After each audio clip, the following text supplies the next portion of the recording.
Now you just tell me what is the status. Have you gone through the readings? Okay.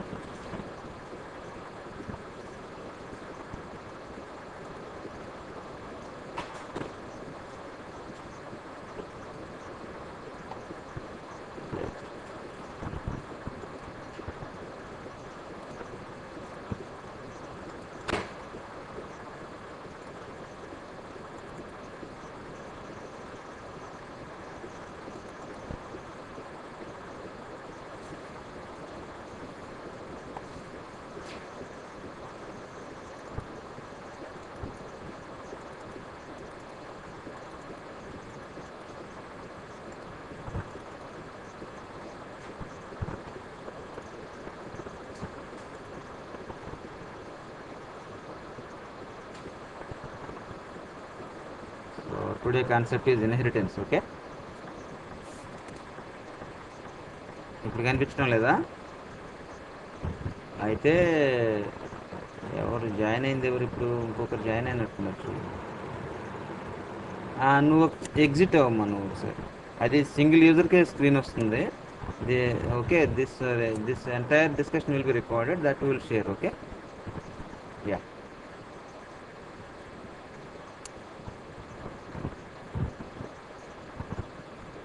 Sandeep, ఇప్పుడు share చేస్తాను మళ్ళీ ఒకసారి. అది single యూజర్కే వస్తుంది. It is being observed actually. ఇప్పుడు వస్తుందా స్క్రీన్? సరే. Yeah, exactly. Module 5 inheritance. Okay. So actually, so far we have gone with what exactly class, what exactly object, what exactly constructor and destructor. We have done with some experiments, right? And today, the basic concepts here is inheritance. Okay.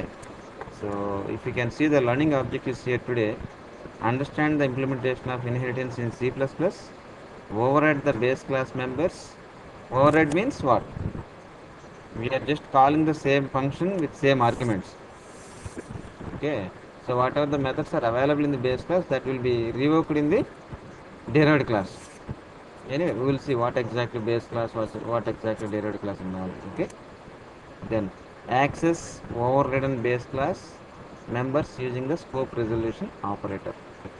So that is, we can also have a access permissions through some scope resolution operator. Okay. And understand the concept of base class initialization. Okay. So these are the concepts we need to learn in this module. Okay. Yeah. So basically, the philosophy behind inheritance is to portray things as they exist in the real world, as inheritance is found in real world. Because if you can see in generic way, suppose inheritance means what? Generally, you just forget about language, you just forget about C language, you just forget about C++ language and all. Generally, what do you mean by inheritance?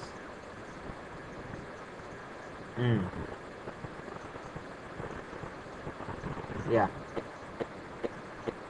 Yeah. So child is getting properties from parents, right? Yeah.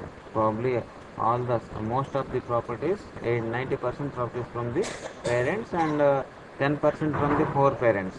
So like grandfather, grandmother, like that, isn't it? Yeah.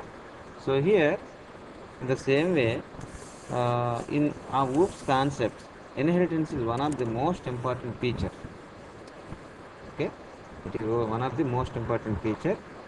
As a result, we can reduce the code.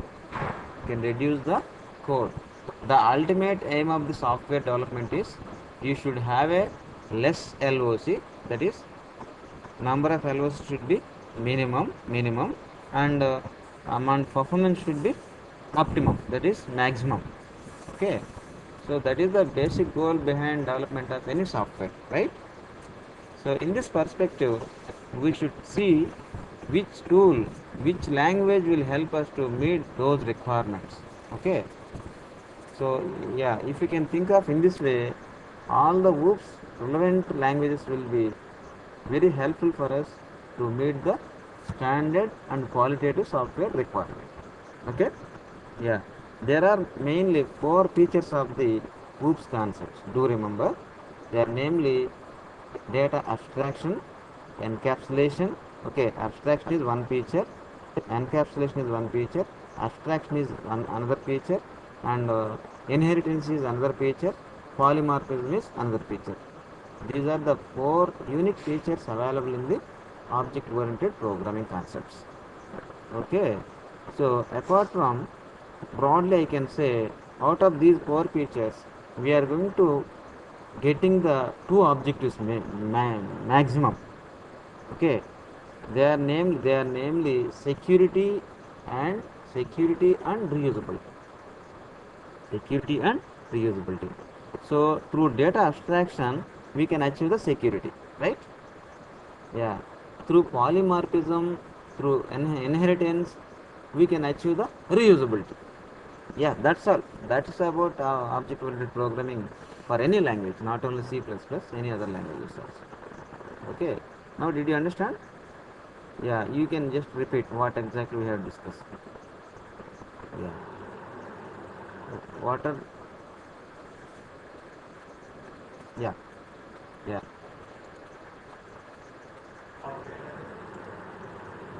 Hmm. Okay. Right. Hmm. Right. Right. Right.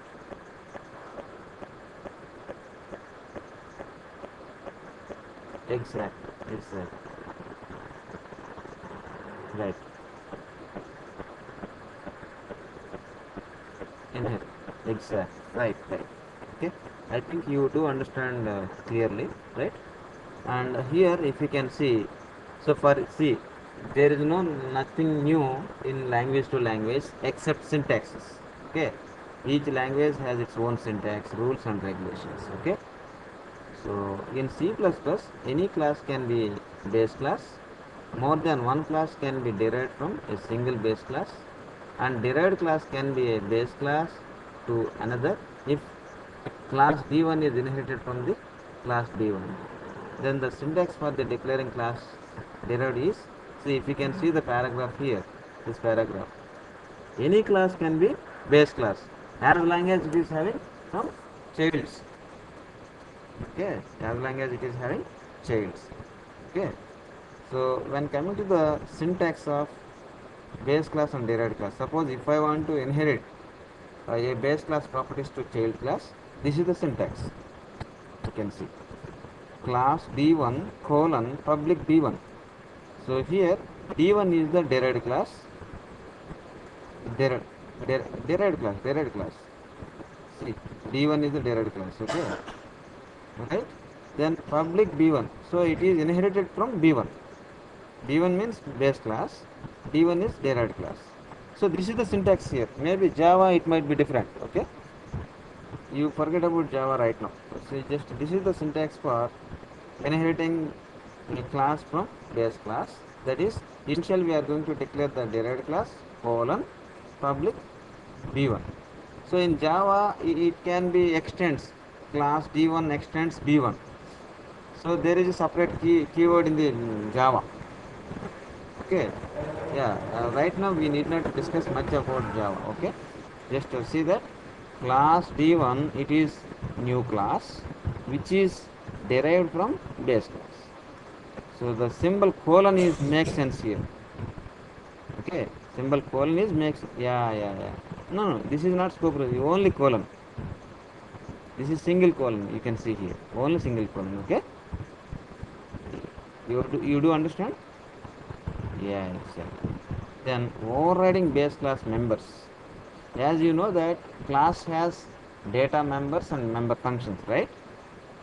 So here if you can see, a base class member can be overridden by defining a derived class member with the same name as that of base class member. Okay.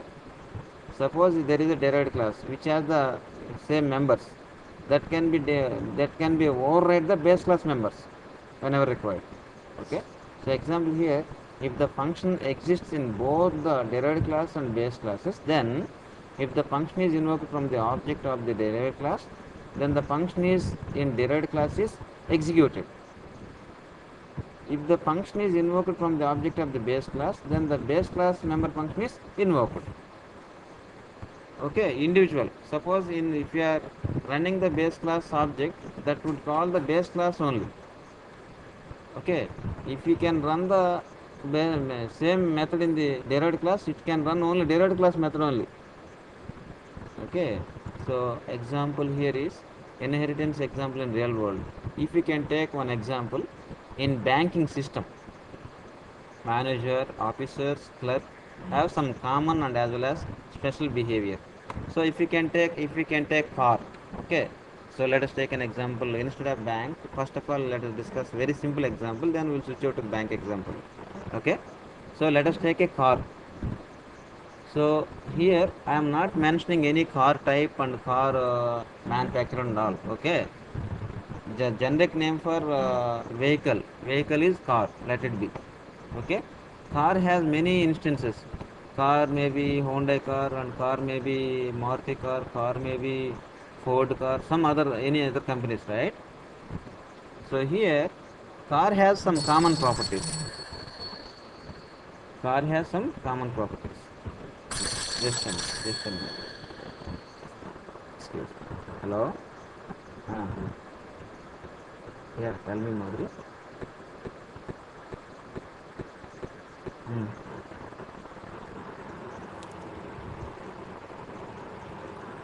Okay.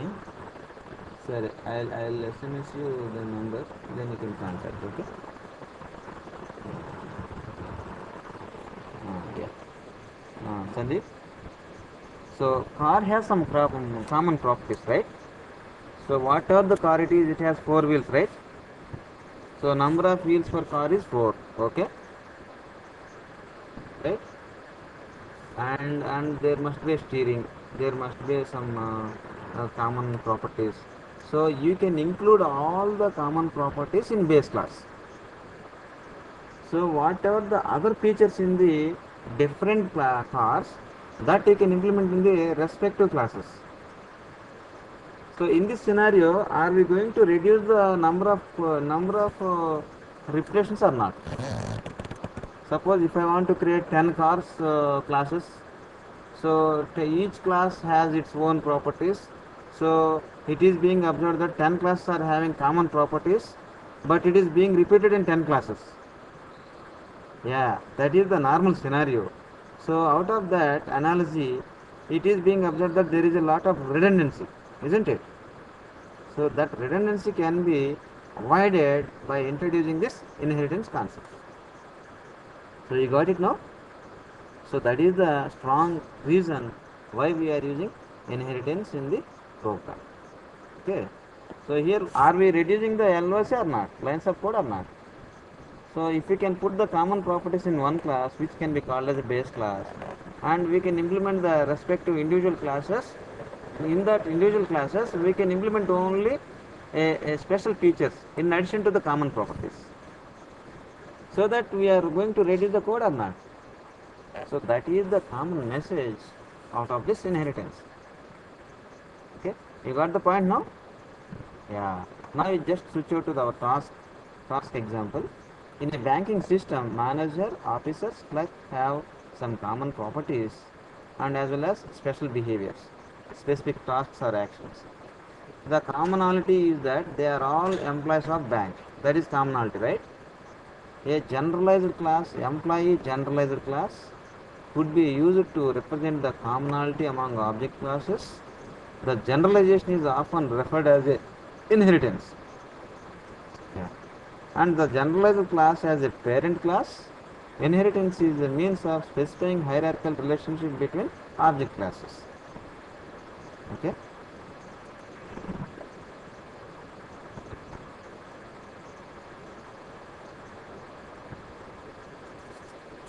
ఒక్క నిమిషం sir.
Right. So here certain points are to remember here is the class from which subclass is derived is referred as a base class. For example, in the above example, B1 is the base class, D1 is the derived class. So base class constructors and destructors are not inherited by the derived class. So you should understand that constructors and destructors. Okay. So basically constructor, as we have discussed yesterday, constructor is a special type of function whose name is the same name of class, and which can be initialized when we are initiating the object. Okay. So then yeah, automatically its object will be called, so which cannot be written anything to the call function. So there is no returning type of the constructor, and it is basically intended for initializing the initial values for the object. Okay, best example, game. While you are playing a game will be hold with certain values, default values. Initial score is 0. Okay, initial score is 0. Initial images are placed at appropriate places in the environment. Okay, gaming environment. So they are all under default values. That values can be set with the constructor. Okay, that is one example. So again, destructors are invoked in the reverse order actually. Okay, basically. Yeah. So when coming to the resources, of course you need not to. Okay, if you are finding time, then you can go to this video, and you can. Yeah, fine.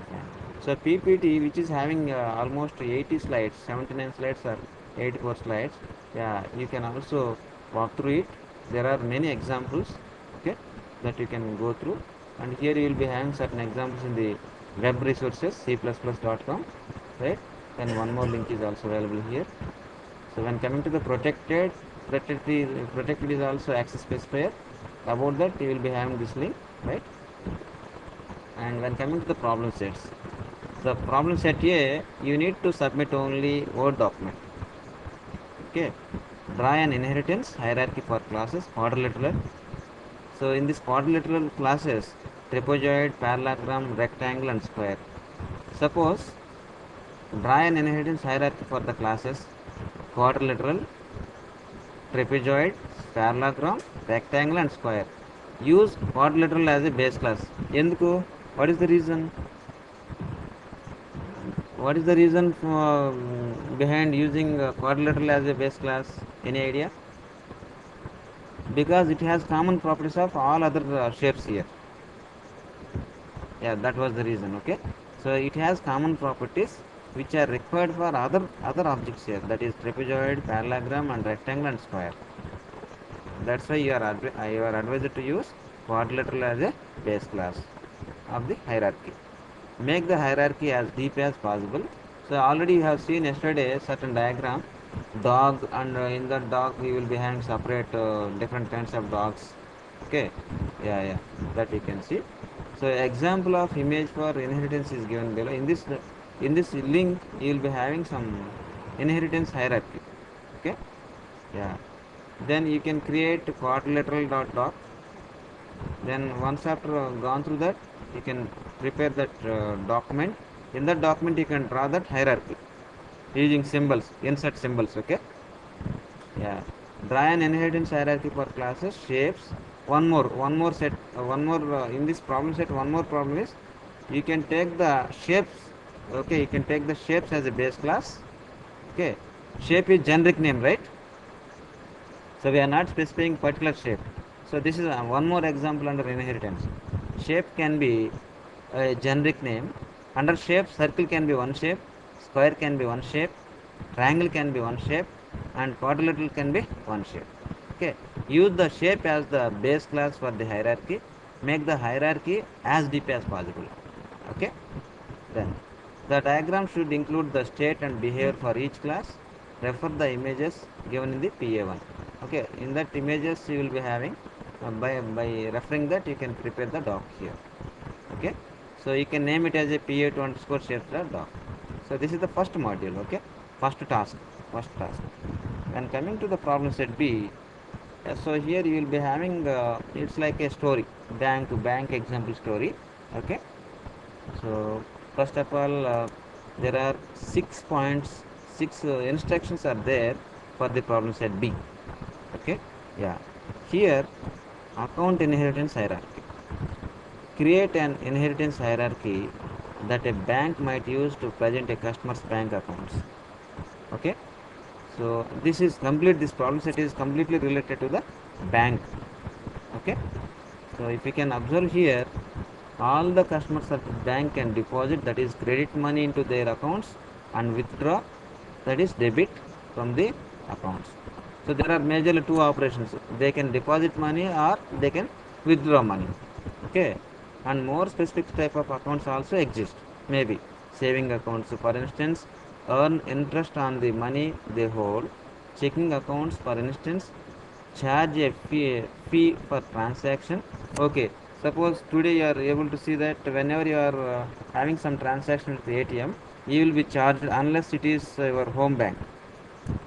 Okay, like that, even home bank also there is some charges. Okay, so like that, there is some criteria in this module. So there are different accounts: current account, savings account.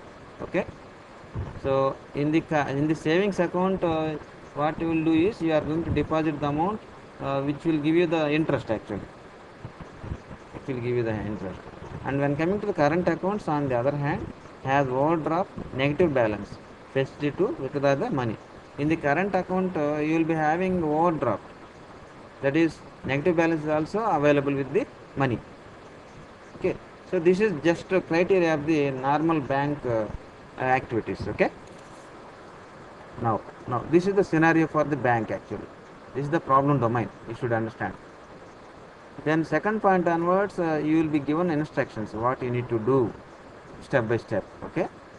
So if you can see, create an inheritance hierarchy containing a base class account. So it shows that you have to create the account as a base class and derived class as a savings account, checking account, and current account. Okay. So these three are the derived classes from the account class. Okay. Then base class account should include one data member of type double to present the account balance. Probably description is very clear. Okay. Yeah.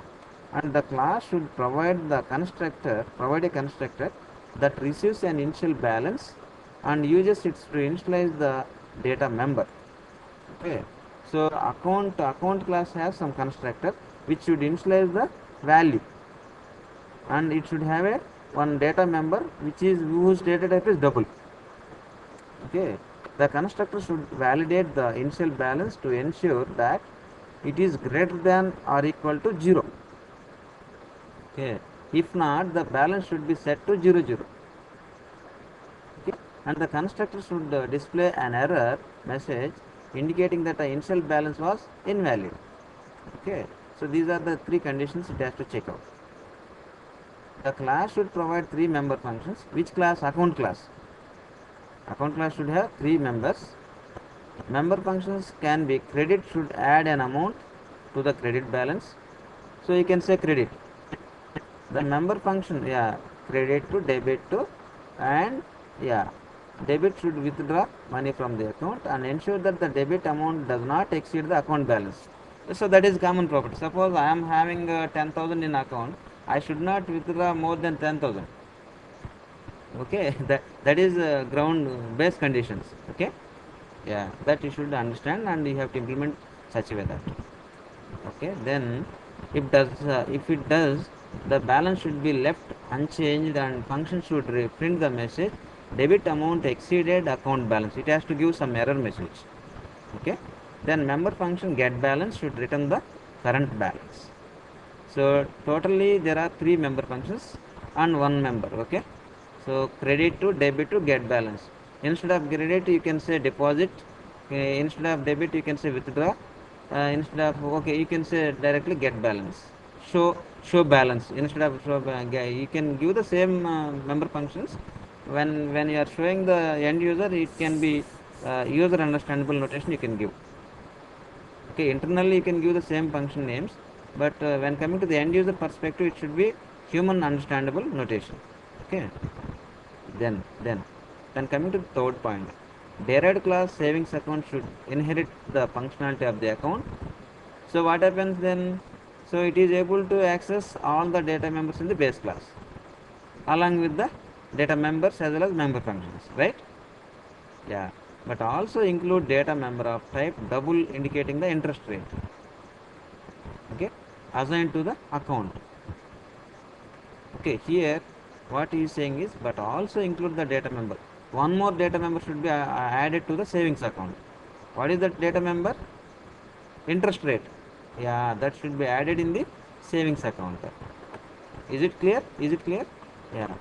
Savings accounts constructor should receive the initial balance as well as the initial value of the savings account interest rate. So in the earlier case, in the account, that constructor should have the initial value, right? Here, it should include the interest rate also. In this case, okay? Yeah, yeah. Is it clear now? Yeah. Now, savings account should provide the public member functions to calculate interest that returns a double indicating the amount of interest earned by the account. Okay. So it has some public member function called calculate interest. There is one more member function in the savings account is calculate interest function. That should return the double. It means its return type is double. Its return type is double actually. Okay. The amount interest earned by the account. One more member function, calculate interest should determine this amount by multiplying the interest rate by the bank account balance. So totally it has to calculate the interest, should determine the amount multiplying by the interest rate by the account balance. Okay. So here the note is savings account should inherit member functions credit and debit as without redefining them. So indirectly we are achieving the code reusability or not in this case. So for example, savings account should also having some debit and credit normally, but we are reducing it by inheriting the base class. Base class, which base class? Account base class. Okay, clear?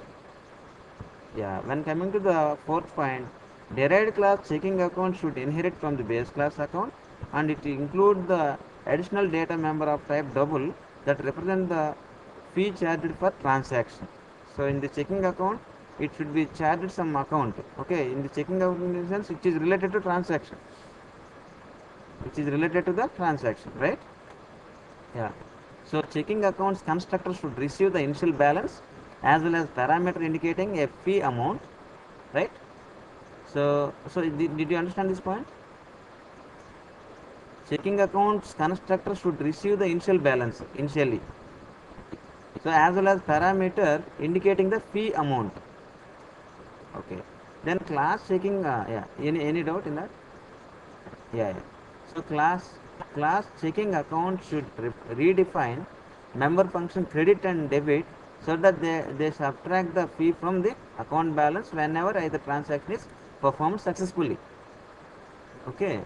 So here checking account should redefine member functions because here it is not inheriting, it should redefine the member functions actually, credit and debit in this case, so that they subtract the fee from account balance whenever either transaction is performed successfully. Okay.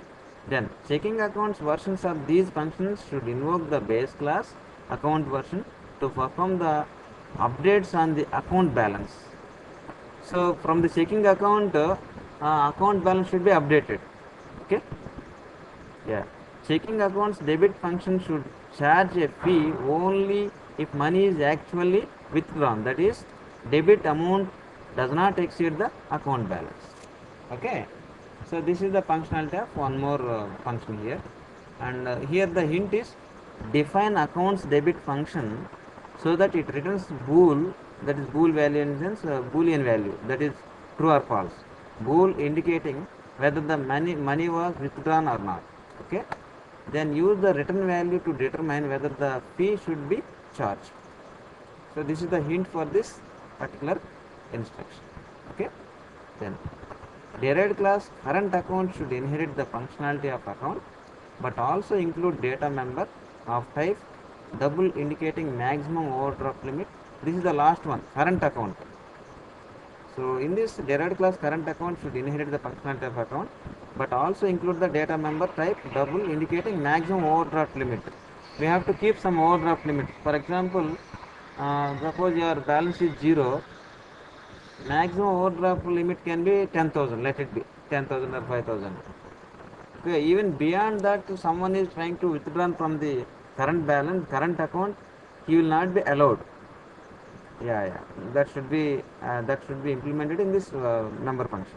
Okay, so the current accounts constructor should receive the initial balance as well as the initial value of the current accounts maximum drop limit, right?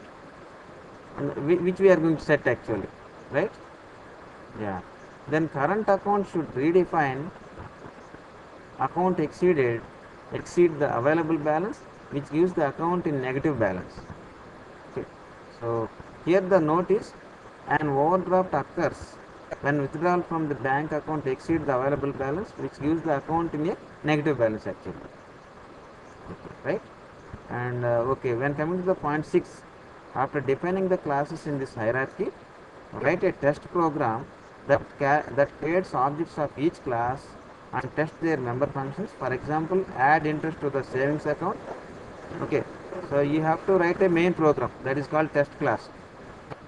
Test program in the sense main program for all these classes. So for example, add interest to the savings account object by first invoking its calculate interest function, then passing the returned interest amount to the object's credit function. Okay, so you can write the class declarations in separate header files as given in the example of PPT, add and definitions in the separate CPP file. Okay, the prefix for the file name should be pb1. Okay, so like this, pb1 underscore account test.cpp, this is main program. Okay, then account.h, declarations of the account class. So here also you can have header files, do remember. So you can declare the class in a header file, you can name it as a header dot h. Already we know how to create the header files, which is clearly which is clearly mentioned in the PPT also. Once you can refer that before going to start this task. And pb1 account.cpp. So savings.h, this is it is having the account class, savings account class. Okay, and here checking account h, it should have the checking accounts class, as well as current account h should have current account class. In CPP you should have implementation, in header file you will be having classes. Okay, this way you have to implement the second task. Okay, that is problem set B. Is it clear now? Once you can start doing, then you will find the what are the complexity and how you are able to do it, or you need some more help or whatever, what sort of help you require, you can keep in touch and you can ask. Okay, it's not a problem. Okay, so with this we are going to stop this session. Then once after completion of this capture, we will share it to all other guys. Okay, so that I think this discussion is enough to start the task. Okay, yeah. Is it okay for you? Yeah, did you perceive it completely? Yeah, fine. Yeah, definitely. Okay, so you got an idea, right? What is what to do, you know. Now you are able to understand what exactly you need to do, right? So you, yeah. Hmm. అంతే సిపిపిలో నుంచి include చేసుకుంటున్నాను. Yeah exact. Is it clear? Yeah. Shall I stop it here? Yeah. Go ahead. Go ahead. Wish you all the best. Yeah. Yeah, right.